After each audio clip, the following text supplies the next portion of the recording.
సృష్టి ప్రభుత్వ ఇది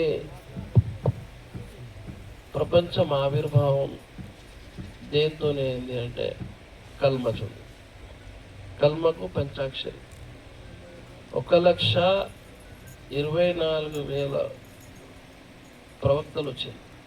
ప్రవక్తలు అంటే దైవ సంబోధులు, దైవంతో డైరెక్ట్ మాట్లాడి వాళ్ళకు ప్రవక్తలు.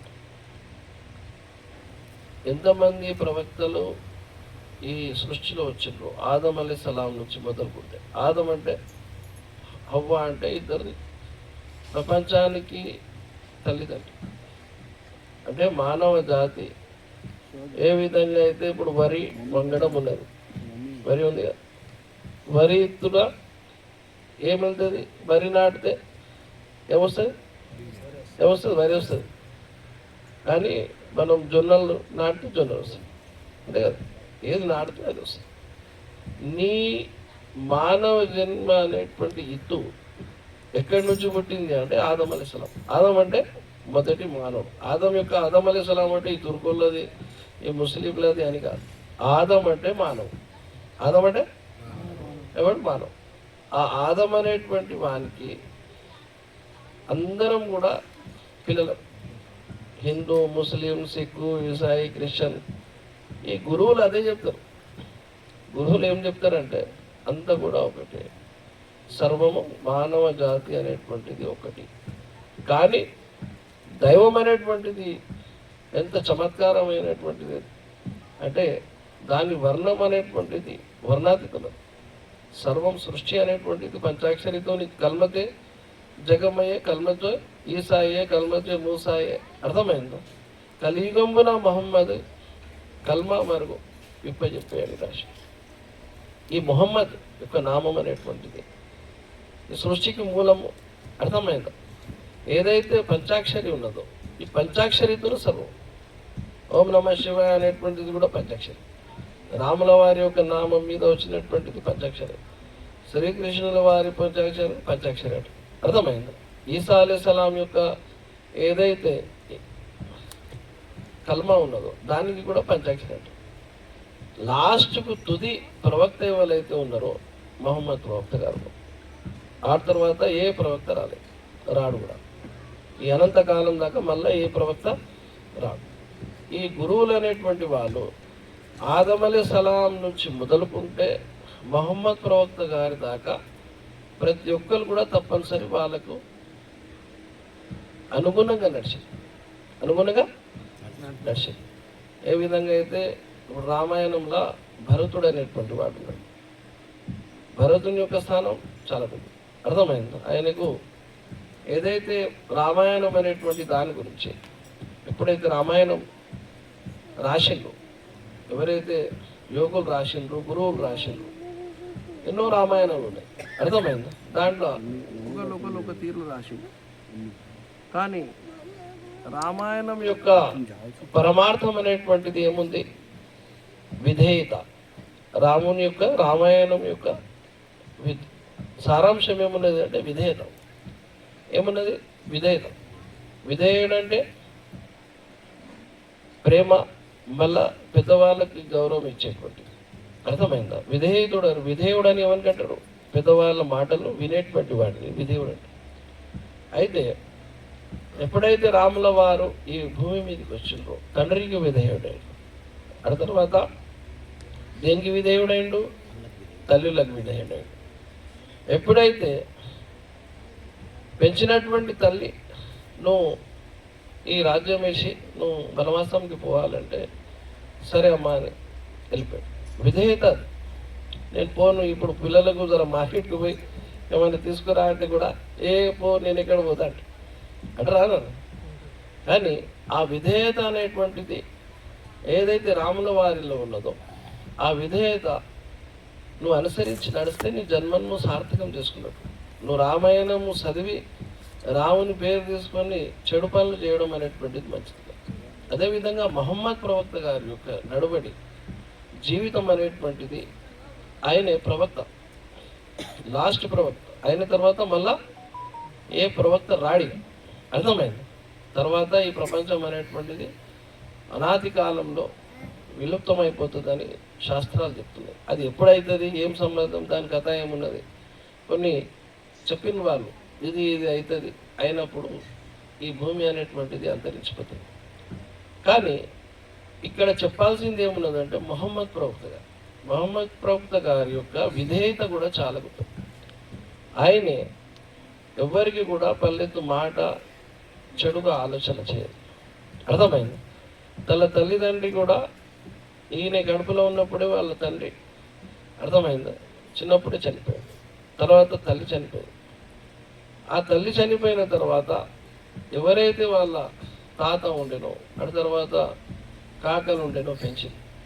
ఎప్పుడైతే దైవం యొక్క మార్గం అనేటువంటిది చూపించిండో, చెప్పిండు ఇది దైవ మార్గం ఉంది, దీని దిక్కురాలి, నువ్వు దేనికి నమ్ముతావు నమ్ముకో, కానీ నా పని నేను చెప్పాలి. దైవం ఉన్నది, ఒకటి ఉన్నది. ఆ దైవం మీద మార్గం మీద నడుండి. దానికి కావాల్సింది ఏమున్నది? గురువు కావాలి. ఏం కావాలి? గురువు కావాలి. ఆ గురువు ఎవడు అంటే జగద్గురుడు అయినటువంటి మొహమ్మద్ ప్రవక్త గారు. లా ఇలాహా ఇల్లల్లా మొహమ్మద్ రసూలుల్లాహ్. దీనికి కల్మ, దీనికి పంచాక్షరిలో కూడా ఎంతోమంది అంటే 1 లక్ష పైన 2 లక్షల పైన కూడా కావచ్చు. అంతమంది ఈ భూమి మీదకి వచ్చిన తర్వాత లోక కళ్యాణం కోసం మంచిది బోధించింది, మంచి మార్గాన్ని చూపించింది. ఏ విధంగా నీ నడవని నడుచుకోవాలి, ఏ విధంగా నువ్వు నీ తల్లితో ఎట్లా ఉండాలి, నీ తండ్రితో ఎట్లా ఉండాలి, నీ అన్నదమ్ములతో ఎట్లా ఉండాలి, నీ గురువుతో నువ్వు ఎట్లా ఉండాలి, నీ గురు వంశంతో ఎట్లా ఉండాలి, అదేవిధంగా నీ గురువుకు ఎట్లా సేవ చేయాలి, గురువు ఆశ్రమం కోసం ఎట్లా సేవ చేయాలి. ప్రపంచంలో ఉన్నటువంటి ఎన్ని దేవాలయాలు ఉన్నాయో, మసీదులు ఉన్నాయో, మదరసాలు ఉన్నాయో, అదేవిధంగా ఈ ఆశ్రమం ఉన్నదో, ఇటువంటి అన్ని మనం సాధ్యమైనంత వరకు మన వంతు మనం కృషి సేవ అనేటువంటిది చేయాలి. అప్పుడే మన జన్మ అనేటువంటిది పావనమవుతుంది. ఈ గురు దగ్గర ఏమున్నదో, ఆ గురు దగ్గర ఏమున్నదో, ఇంకో గురువు దగ్గర ఏమున్నది అంటే ప్రపంచంలో దైవం అనేటువంటిది, సృష్టిలో దైవం అనేటువంటిది ఎట్లా ఒకటి ఉన్నదో గురువు కూడా ఒకటి. రూపాలు వేరే కావచ్చు, ఎందుకంటే ఒకరి గడుపులా 4 పుడితే 4 రూపాయలు కదా. ఇదే పెద్ద రహస్యం. దైవం అనేటువంటిది నీ దేహానికే ఒక దేవాలయం చేసి పంపించింది. ఒకవేళ దాని మరుగును నువ్వు కనలేదు గురువుని చేరి అంటే నీ జన్మ అనేటువంటిది నువ్వు పాడు తీసుకున్నావు. కాబట్టి ఫాజిలప్పగా రాశి ఎంత మూర్ఖపున్నారు నువ్వరన్నా ఇంతైనా తెలియరు మంతనంబు నా గురువుని మహిమమ్మ. అర్థమైంది? గురువు యొక్క మహిమ అనేటువంటిది తెలుసుకోవాలంటే తనకు తెలుసుకోవాలి. తనలో ఉన్నటువంటి స్వరూపాన్ని నువ్వు గ్రహించాలి. తనలో ఉన్నటువంటి ఆ పరమాత్మని యొక్క స్వరూపాన్ని గ్రహించాలి. అది ఆత్మరూపకంలో నీలా ఎట్లా నిలిచి ఉన్నది. ఈ రూపం ఎట్లా వచ్చింది? ఒట్టిగానే తల్లిదండ్రి మనకు ప్రపంచంలో తెచ్చారు. అర్థమైందా? ముందు తల్లిదండ్రి రుణం చేసుకోలేదు. తల్లి సేవ చేయాలి, తండ్రి సేవ చేయాలి. అర్థమైందా? ఒక సందర్భంలో తల్లి యొక్క స్థానం అనేటువంటిది ఎంత గొప్పది, తండ్రి యొక్క స్థానం ఎంత గొప్పది అని మొహమ్మద్ ప్రవక్త గారు ఏం చెప్తుండంటే తల్లి పాదాల దగ్గర స్వర్గం ఉన్నదని చెప్తుంది. ఏమంటున్నా? తల్లి స్వర్గం పాదాల కింద స్వర్గం ఉంది. ఎక్కడ దగ్గర? తల్లి పాదాల కింద. అర్థమైందా? ఆ స్వర్గంలో పోయేటువంటి ద్వారం ఏదైతే ఉందో అది ఎవరు?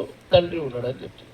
నీవు తల్లిదండ్రికి నువ్వు విలువ అయ్యాక నువ్వు తల్లిదండ్రికి చూడలేదు, నువ్వు తల్లిదండ్రికి విడిచిపెట్టిన ప్రపంచం ఉన్నది, నువ్వు దానికోసం నువ్వు పాటుపడుతున్నావు అంటే నువ్వు ఇవి అన్నీ చేసి ఏం చేస్తున్నావు? నేను ఇది దానం చేస్తే నాకు పుణ్యం దొరుకుతుంది. పుణ్యం దొరికితే ఏమైతే? స్వర్గంలో. ఆ స్వర్గం ఎక్కడ ఉన్నది?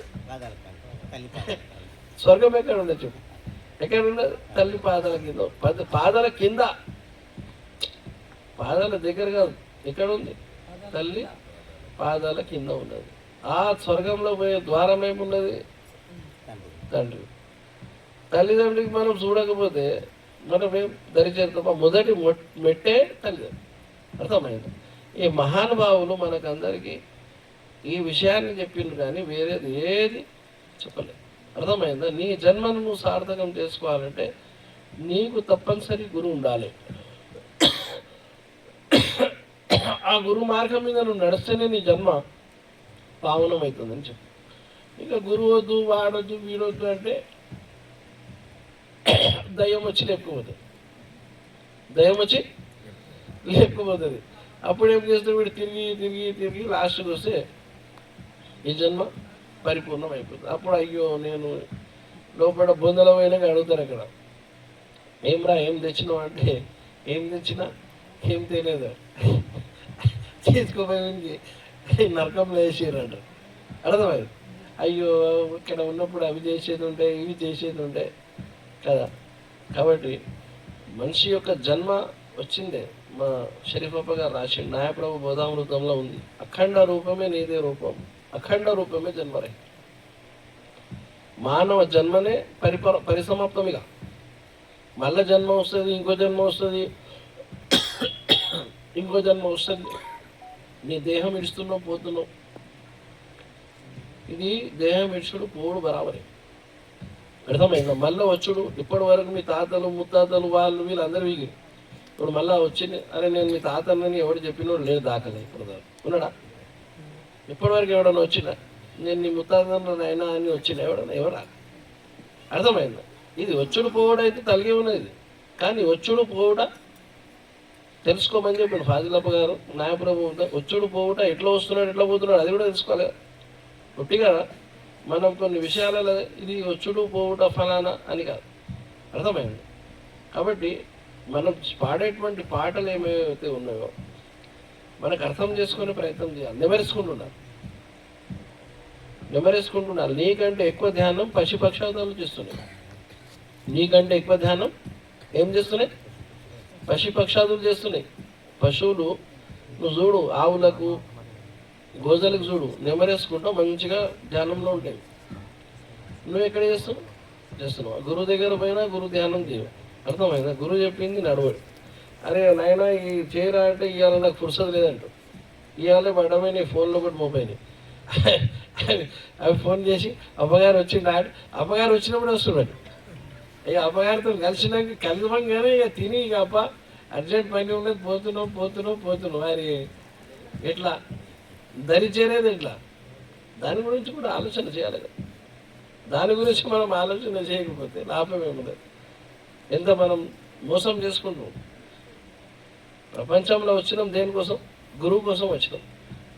నీ అన్వేషణ దేనికోసం అనేది నువ్వు గురువు దగ్గర చేరినావు అంటే నువ్వు దరి చేరినట్టు. ఒకవేళ నువ్వు గురువు దగ్గర చేరక నీ సమయం అనేటువంటిది వృధా చేసినావు అంటే నీ జన్మం అనేటువంటిది పాడైంది. కాబట్టి మహానుభావులు రచించినటువంటి గ్రంథం ఒట్టిగా న్యాయప్రబోధామృతం ఏదో రచించారు, దానికి ఫలానా పుణ్యానికి ఏముందని పైసలు పుణ్యాన్ని తీసుకోపోతే ఇప్పటివరకు అన్నీ మర్చిపోతుండే అది. కానీ ఎవరైతే దాని విలువ తెలుసుకుంటారు, అర్థమైందా? ఈ బోధ అనేటువంటిది ఒట్టిది కాదు. రామాయణం అనేటువంటిది కూడా పరిపూర్ణంగా చదువు నీకు రామాయణం పడుతుంది. భగవద్గీత పరిపూర్ణంగా చదువు నీకు అర్థమవుతుంది. వేదాలు పరిపూర్ణంగా చదువు నీకు అర్థమవుతుంది. బైబిల్ అనేటువంటిది పరిపూర్ణంగా చదువు అర్థమవుతుంది. జబూర్ అర్థమైందా? ఇంజీల్ ఇవన్నీ రాసినది అర్థమైందా? ఖురాన్ అనేటువంటిది కూడా 100కి 90% ముస్లింలో ఖురాన్ చదువురాడు. ఖురాన్ అంటే పవిత్ర గ్రంథం అంటారు. దానికి మంచిగా రంజాన్ ఇప్పుడు రంజాన్ మాసం కదా తీస్తారు, ఇక పెడతారు. తీసి దానికి బయరాలు చదవాలి. చదివినాక ఏం చేస్తారంటే ఇప్పుడు తరాబీలు చదువుతారు. ఈ తరాబీ నమాజ్ అని చేస్తారు, సున్నత్ ఉన్నది. దాంట్లో ఏం చేస్తారంటే ఇవాళ రేపు చూడు ఎట్లా విచిత్రమైనటువంటి ధోరణి ఉన్నది. షబీనా అని చేస్తున్నారు. ఇవాళ షబీనా అంటే ఏం చేస్తారు? 3 రోజులలో మొత్తం ఖురాన్ ఖతం బర్ఖాస్. ఇవాడు చదువుకున్నోడిగా ఈ తరాబీలు ఎగ్గొట్టేస్తారు. రంజాన్ మాసంలో నువ్వు ఒక్క సున్నత్ నమాజ్ చదివితే నీకు ఫరజ్ నమాజ్ కంటే దానికంటే ఎక్కువ పుణ్యం దొరుకుతుంది. నఫీల్ నమాజ్ అని ఉంటుంది, అది చదివితే నీకు పుణ్యం. ఇది ఫర్జ్ నమాజ్ చదివిన దానికంటే పుణ్యం. ఫర్జ్ నమాజు నీకు 70 రెట్లు ఎక్కువ పుణ్యం అనేటువంటిది లభిస్తుంది. అర్థమైందా? ఒకరికి దానం చేయాలి, ధర్మం చేయాలి. అర్థమైందా? నీవు సంపాదించిన సంపాదన గురించి 10 మందికి పంచిపెట్టాలి. ఇది మహమ్మద్ ప్రవక్త గారు చెప్పినటువంటి సిద్ధాంతం. ఒకరికి కష్టపెట్టి, ఒకరికి నష్టం చేసి, ఒకరికి చంపి, ఒకరికి ఫలానా చేసి వానికి చేయి వీనికి చేయి అని కాదు. మన భారతదేశంలో ఇప్పుడు వంకాయలు, టమాటాలు, ఆకుకూరలు మంచి మంచి బెహతరీన్ పంటలు పండుతాయా మేడం? ఆ జమానా నుంచి పడతాయి. ఆ అరబ్ దేశంలో పడ్డాయి. వాళ్ళకు తిండి ఏంది? ఒకటే కోసుడు తిను. అర్థమైంది? అది మంచిదే. దైవం అనేటువంటిది ఎవరికి ఏ తిండి చేసుకున్నది అది దైవం ఇష్టం. నువ్వు దానికి ఏం చేయలేదు. అర్థమైంది? ఇప్పుడు కొంతమంది ఏం చేస్తున్నారు, టమాటాలకు కూడా ఇప్పుడు చెట్లకు కూడా జీవి ఉంటుంది. అది కూడా తినవద్దంటే ఏం తినాలి? అర్థమైంది? అది కూడా జీవి, దాన్ని కూడా పోయకూడదు అంటే వీడు ఏం తినాలి కదా. మనిషి కోసం సృష్టించింది ప్రతిది కూడా మనిషి కోసం. ప్రతి జీవి కూడా మనిషి కోసమే. ఒకవేళ ఆ జీవి అనేటువంటిది మనిషికి ప్రాప్తి అయితేనే, మనిషి కోసం ఉపయోగంలో వస్తేనే దాని జన్మ ఏమవుతుంది? ధన్యమవుతుంది, పరిపూర్ణమవుతుంది. పరిపూర్ణం కావాలి, ధన్యం కాదు, పరిపూర్ణం. అర్థమైందా? నీ పరిపూర్ణత ఇక్కడ ఉన్నది గురువు దగ్గర చేరి పరమాత్మలో లీనమైతే నీ పరిపూర్ణత చెప్తుంది కదా. ఇవన్నీ విడిచిపెట్టేసి మనం ఏం చేస్తున్నాం? అరే భయ్ ఇది ఉన్నది, ఫలానా ఉన్నది, మనం ఇంకా కొంచెమన్నా పుణ్యం సంపాదిస్తున్నాం, ఏదో గురువు దగ్గర పోయి గురు పాదాలు పట్టుకుంటున్నాం, భజన చేస్తున్నాం, ఏదో కార్యక్రమం చేస్తున్నాం. ఇంతమంది వేల మందిలా, లక్షల మందిలా అప్పగారు మనకు కోరుకున్నాడు అంటే మన అదృష్టం కాదు, మన అదృష్టం కాదు. చూడు, గజ్వేల్లో పోయి చూడు, నువ్వు వచ్చేటప్పుడు అందరు చూస్తున్నారు. అప్పగారు గంధం వస్తే అందరు చూసుకుంటే నిలబడి గిట్లా చూస్తున్నాడు. కొంతమంది గిట్లా అంటున్నారు. అర్థమైంది? ఒకటి గిట్ల కూడా అంటలేడు. దైవం అనేటువంటిది దైవమే. మహానుభావులు సద్గురువుల యొక్క ఉపదేశం, వారిని చూడడం, సాక్షాత్తు పరబ్రహ్మని చూసినట్టు, సాక్షాత్తు దైవానికి చూసినట్టు. అర్థమైంది? అందుకే గురువుని చూడడం, గురువుని చూచి పరమాత్మ స్వరూపాన్ని గ్రహించమను, తన యొక్క రూపాన్ని గ్రహించమను. ఒకవేళ గురు రూపమే లేదనుకో, నీ రూపం కానవాడు. నీ రూపం నువ్వు కానకపోతే అర్థమైంది? కళను గనినవాడు కైలాసం అందు కదా. కళను గనినవాడు కైలాసం అందు. ఇంకేమున్నది? ఏమి కానని వాడు ఏమైంది? యమలోకమేమురా విశ్వదాభిరామ వినరవేమ. చెప్పాలి, ఏం చెప్తున్నావు? నీ చెప్పాలి కదా. ఉన్నా కళను కనిన వాడు కైలాసం అందు, సారం ఎరిగిన వాడు స్వర్గం అందు, ఏమి ఎరగని వాడు యమలోకమేగురా విశ్వదాభిరామ వినరవేమ. సారాంశం ఒకవేళ మనలో మనం తెలుసుకోకపోతే లాభం ఏమున్నది కదా. ఉన్నదా లేదా? ఒకటి చెప్పబట్టే అందరు వచ్చి కాళ్ళు మొక్కుతున్నారు. నాకు మొత్తారు కదా, గురువు వస్తే అమ్మగారు వచ్చి ఆపేది అని ఇదేం వేదాంతం అని ఒకటి అనబట్టే. ఎందుకు మొక్కుతున్నారు ఇట్లా అంటే, అందరికీ పిచ్చి పట్టింది అందుకే మొక్కుతున్నారు అని నేను అవి పిచ్చి పడితే మొక్కుతారు. ఆ పైసలు ఇచ్చేది కనబడుతుంది కదా. నువ్వు చెప్తే ఇంటురా ఎవడ వాని మొక్కుడు వానికే ఉండదు. పైసలు ఇస్తున్నాడు, మొక్కుతున్నాడు, వాని పని మీద వాడే ఉన్నాడు. అంతే. నువ్వు వచ్చి వరినా నీది ఎవడన్నా ఇంటున్నా ఇన్నాడు. ఈ గురువు పిశాచం అనేటువంటిది పట్టిందంటే వదిలిపెట్టడం అనేటువంటిది ఎవరి తరం కాదని ఫాజిలప్పగా రాసి. అర్థమైంది? గురువు యొక్క స్థానం అనేటువంటిది మనం పొందినమంటే అది మన జన్మను పొందినట్టు. మా పీఠంలో ఉల్లిసాఫిబ్లా అని చాలా పెద్ద గురువు ఆయన కూడా ఫనాఫీ షేక్ గారు ఉద్బాదియా తుజే ఉల్వి రాసిండు. ఏం రాసిండు? ఫనాఫీ షేక్ అంటే గురువులో లీనమవడం. ఫనాఫీ షేక్ అంటే దాని అర్థం ఏముంది? గురువులో లీనమవడం. అర్థమైందా? గురువుని తనలోనే నిలుపుకోవడం. ఫనాఫీ షేక్ కా రుత్బా దియా తుజే ఉల్వి కి జబ్ చాహే దిఖా దో షక్లే మిర్దా హోగి. నేను ఎప్పుడంటే అప్పుడు నేను గురు రూపం అయిపోతాను. ఆ స్థానం పొందినోడికి అది వేరేది పెట్టు. దీంట్లో ఎన్ని స్థానాలు ఉన్నాయి తెలుసా? ఎన్ని బెడ్లు ఉన్నాయి? ఫనాఫీ షేక్, ఫనాఫీ రసూల్, ఫనాఫీ అల్లా, బహాబిల్లా. అర్థమైంది? బహాబిల్లా అంటే ఆయన చచ్చిపోయినా నీకు ఎక్కడంటే ఎక్కడ పోతాడు. అర్థమైంది? ఆ స్థానం కూడా పొందాలంటే ఫస్ట్ స్థానం ఏమున్నది? ఫనాఫీ షేక్, గురువుల లీనం కావాలి. గురువుకు అర్పితం కావాలి. గురువుల సర్వస్వాన్ని నువ్వు ధారపోయాలి. సర్వం గురువు అని అనుకోవాలి. అప్పుడే నువ్వు ఆ స్థానానికి పొందగలుగుతావు. అప్పగారు వస్తున్నాడు కదా, వచ్చినప్పుడు మొక్కుదాం అని అబ్బాయిలు కూడా పోతే అరే వచ్చినావు బాబు సరే సరే రైట్ పడాడు మనం అంతే కదా. గురువుని సేవ అనేటువంటిది ఒట్టిగా కాదు. అర్థమైందా? మహానుభావులు ఈరోజు వాళ్ళంతా స్థానం పొందిందంటే ఒట్టిగా చేయలేదు, గురు సేవ చేసి. అర్థమైంది? గురు సేవల ఉన్నోనికి, మంచి నడవడి మీద ఉన్నోనికి, మంచి శిష్యునికి, అర్థమైందా, మంచి భక్తునికి మాయ అనేటువంటిది ఎప్పటికీ చెడగొట్టేందుకు ప్రయత్నం చేస్తూనే ఉంటుంది. దాని పని ఎప్పటికేముంటే చెడగొట్టాలి. అరే ఇప్పుడు పోదామంటే అరే ఇప్పుడు ఎందుకు రాబాయి, పొద్దుగాల పోదాం, రాత్రికి పండుకొని పొద్దుగాల లేవగానే ఏదో పని వస్తుంది, పొద్దుగాల లేవగానే ఏదో పని వస్తుంది. అర్థమైందా? ఇది అయినాక పోదాం, అది అయినాక మధ్యాహ్నం అవుతుంది, మధ్యాహ్నం అయినాక మళ్ళీ రాత్రి గురువు అటు వీడి ఇటు. అదే పొందేది ఏదైతే ఉన్నదో దానికి అటు ఆ పని కాదు, ఇటు గురువు దొరుకుతాడు. అది కూడా అప్పగారు పని. గురువు దగ్గర ఎక్కడన్నా దైవ కార్యంకి పోవాలి, ఇక్కడ గుడికి పోయి మొగదాము, లేకపోతే మస్జిద్కి పోయి నమాజ్ చదువుదాం, దర్గాకి పోయి పని చేద్దామంటే ఓ లగాయించి పనులు వస్తాయి. అప్పుడు పని లేనప్పుడు పని వస్తుంది, పని లేనప్పుడు కూడా 4 పనులు వస్తాయి. అర్థమైందా? ఏదో ఒకటి వస్తుంది. అర్థమైంది? ఇక దీనికి తట్టుకొని వాడు బయటికి వెళ్ళినాడు వాడు ధన్యుడిగా, లేకపోతే దానికి చూసుకొని ఉన్నారు ఇంకో వీడు గంగలో కలుస్తాడు ఇక.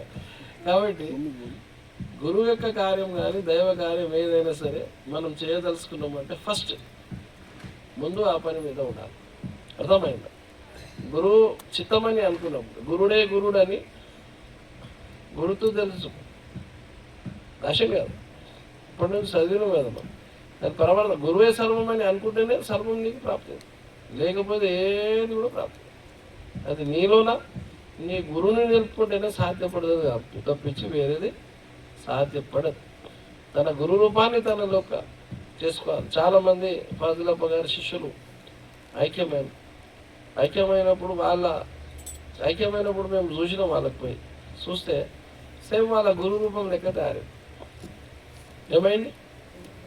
గురువు రూపం. ఈ గురువు నీతో దూరం ఎక్కడ ఉన్నాడా? నేనే లేదు. ఆ స్వరూపాన్ని నువ్వు గ్రహించాలి. అందుకే చెప్పిండు ఆయన, ఫనాఫిషే కారుద్బా దియా తుజే ఉల్వి ఇక జబ్ చాహే దిగాదు శక్లే మీరు రావు. అర్థమైంది? అలాంటి మహత్తరమైనటువంటి మార్గం మీద మనం నడవాలి. ఆ నడవడి మీద నడిచి మన జన్మను మనం సార్థకం చేసుకోవాలి. ఈ అనవసరమైనటువంటి వాడొకడు వీడొకడు ఫలానొకడు వీళ్ళ స్థానం ఏంది, వీళ్ళ ముచ్చట ఏంది, వీడు రాముల వారికి తిడతాడు, వాడు మహమ్మద్ ప్రవక్తకు తిడతాడు, వాడు ఇంకోటి తిడతాడు. ఏం సాధిస్తున్నావు? అంతేనా? మహానుభావుల పేరు తీసుకుంటే నువ్వు శుద్ధిగా ఉన్నవా లేవా? నీ నోరు శుద్ధిగా ఉన్నదా లేవా? నోరు శుద్ధికి కూడా ఉండాలి. అంతేనా? అది కూడా నీకు నోరు శుద్ధి ఉన్నదా లేదా ఆ పేరు తీసుకునేది. ఒకవేళ అంతా కూడా నీకు ఆలోచన లేదు అంటే మనం ఏం సాధించలేదు, ఏం కూడా సాధించలేదు. అనవసరమైనటువంటి వ్యత్యాసాలు, అనవసరమైనటువంటి జగడాలు, అనవసరమైనటువంటి భేదాలు తప్పించి దాంట్లో ఇలాంటి సత్యం అనేటువంటిది ఏమున్నది? దైవం ఉంది. సత్యం ఏమున్నది? గురువు ఉన్నాడు. సత్యం ఏమున్నది? నువ్వు ఉన్నావు కదా. ఈ ఉన్నది అనేటువంటిది నీ పరిసమాప్తం ఎప్పుడైతుంది? నీ గురువుని నువ్వు ఇడిచినావు అంటే నువ్వు బర్ఖాస్ అవుతుంది. మనం ఇక్కడ వచ్చినాం సర్దార్ అలీ సాబ్ దగ్గర, ఆయన మొత్తం న్యాయప్రభుతామృతం చదువుతుండే, పాటలు చదువుతుండే, చెప్తుండే న్యాయప్రభుతామృతమి ఆయన పాడి పాడి ఆయనకు నోటికి కూడా కొన్ని పద్యాలు వస్తుండే, పాడుతుండే. అర్థమైంది? మా గురువు ఇట్లా చెప్తుండే, మా గురువు ఇట్లా చెప్తుండే అని చెప్తుండే. ఇది గురుబోధ ఉన్నది. ఇది గురువు దాంట్లో తుర్కా తెలుగా ఇంగ్లీషు ఫలానా ఇది లేదు. దాంట్లో అరబ్బీ బిరబ్బీ ఏదైనా సరే పరమార్థం మాత్రం ఒకటి. ఆ పరమార్థాన్ని కనుకందుకే గురువు దగ్గర రావు. గురువు పాదాల దగ్గర ఉండి గురువు సేవ చేసి గురువు ద్వారా మనం అన్నీ కూడా పొందే ప్రయత్నం చేయాలి.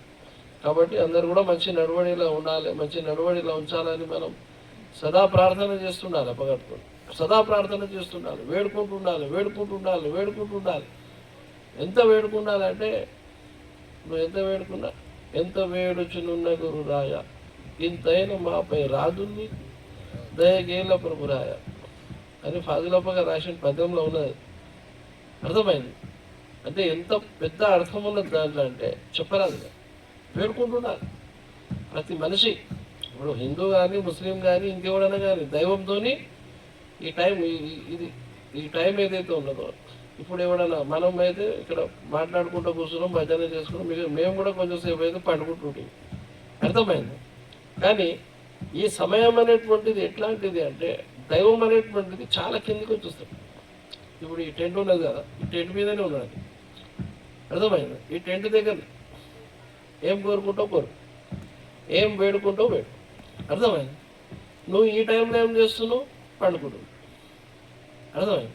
నువ్వు ఎప్పుడు లేస్తావు, పొద్దుగాల మొత్తం సూర్యుడు బయటికి వెళ్ళినాక అప్పుడు ఏముంటుంది, ఏముండదు ఇక మళ్ళా తానం చేయాలి, మళ్ళీ కాయ కష్టం చెప్పాలి. నీ అమ్మ ఎంత కష్టం చేసినా ఏం దొరుకుతలేదు రా భయ్, అవే దొరుకుతున్నాయి, ఏం దొరుకుతాయి, దొరికే టైంలో పండుకుంటాం, అంతే.